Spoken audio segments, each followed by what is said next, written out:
Maui. I work at Saving Innocence. I have 2 beautiful daughters. I'm a thriving artist, entrepreneur, and I'm a lived experience expert.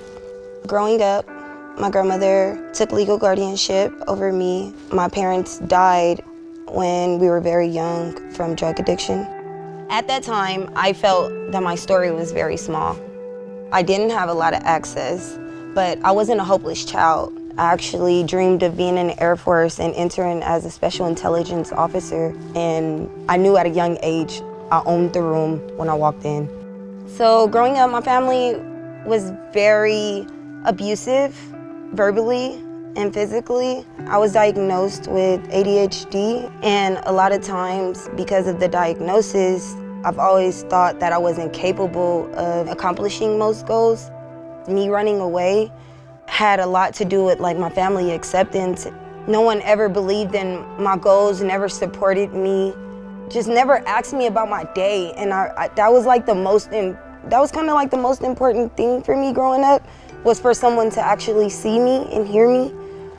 Everything was a cry out for help. Everything was a cry out for attention. If I came home and said something was wrong, it'll be ignored, and it didn't matter. I grew up watching Disney movies and seeing how families are supposed to be. I just always wanted to feel accepted and loved. I wanted people to tell me you look really beautiful today. I know it may be hard for you, Maui, going in class today, but I believe in you. Just giving me faith, giving me hope, pouring into me, making me feel more valued. I would want my family to just embrace me, I guess. So because my family didn't show me as much attention or the love that I craved, I started to sneak out at night and stay out late. I would just hang out with people that made me feel accepted. If they liked me, I loved them. I was definitely looking for the acceptance of love. I was in 5th grade when I started drinking alcohol.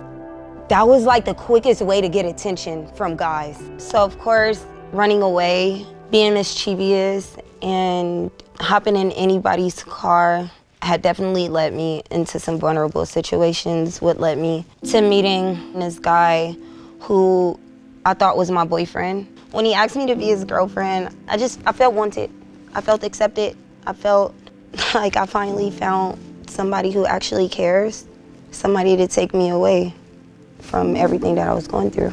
He was taking me shopping and buying me new things and getting my hair done, taking me to the nail shop, buying me a whole new wardrobe. I felt like he loved me and that he wanted me there. I realize now that he wasn't just meeting my basic needs because he loved me, that he was actually grooming me for something else. I was 12 years old. I ended up spending maybe a week at his house because I was already a runaway, and none of my family would go out and put up flyers or posters. A week turned into 2 months.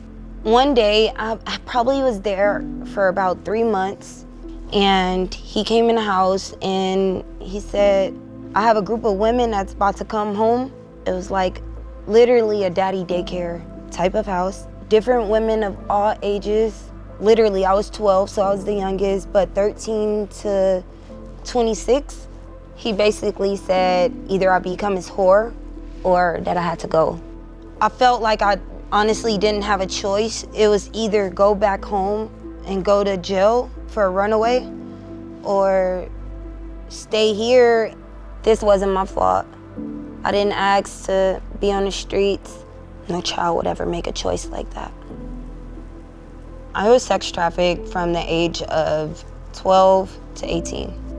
Imagine waking up, being raped by 10 men a day, 7 times a week.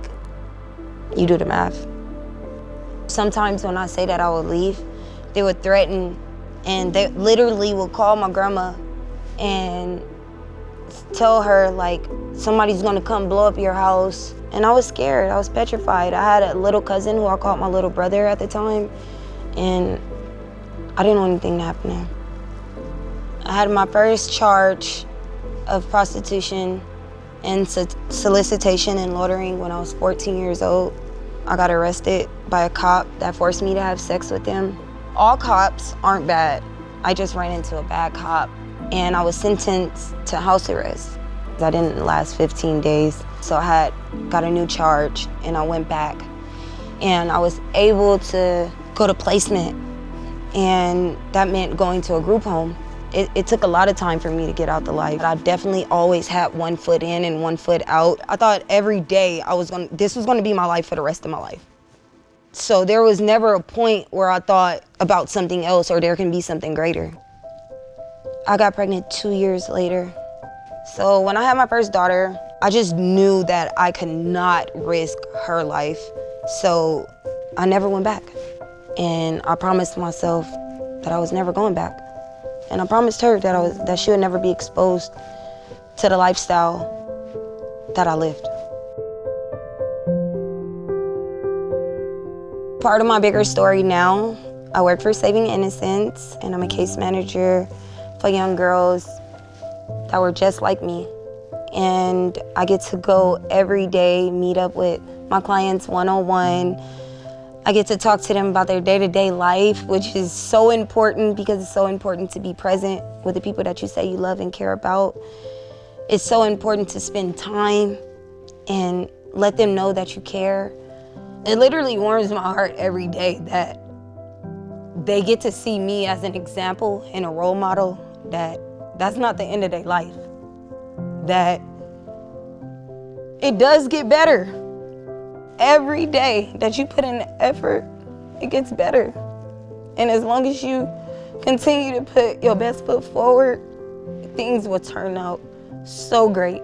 Just trust the process. Sometimes I wish that I had a Saving Innocence, that there was a program out there when I was in a life. Saving Innocence has become my family. I can be Maui, which is super outgoing. I'm obnoxious at times, but I'm very bold and very real, and it's accepted and needed.